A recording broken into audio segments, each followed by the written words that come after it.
So, one of the things that what we always kind of conceptualize when talking about that first perspective of what we treat is I always say drug and alcohol use and compulsive behaviors. Because we really look at that whole suite of manifestations that somebody may be presenting with as kind of being fruit of a similar tree.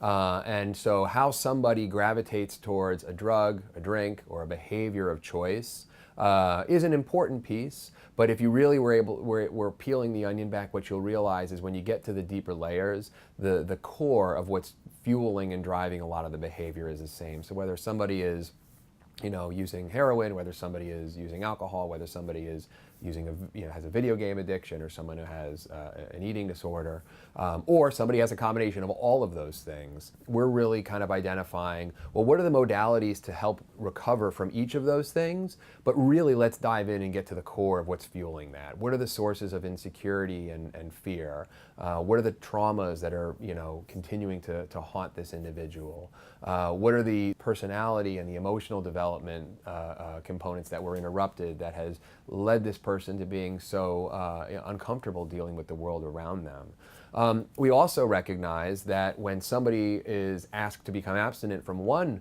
compulsive behavior, it's very likely that we will see compulsive behaviors end up somewhere else.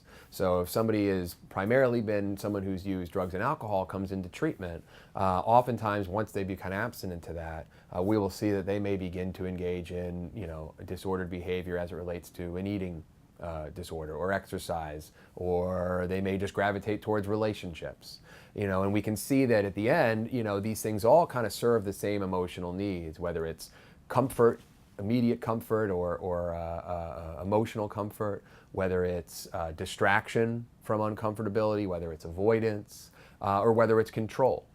We can look at the acting out behavior as being the problem, or we can look at the acting out behavior as being this person's solution to some other set of problems that they may not be aware of, or if they are aware of, they don't know how to deal with yet. And it's our responsibility as a treatment team to help them become aware of those things, help them identify healthy ways of coping with them, and ultimately, by doing that, we will help greatly extinguish the set of behaviors that they've been using, because it's just all they have.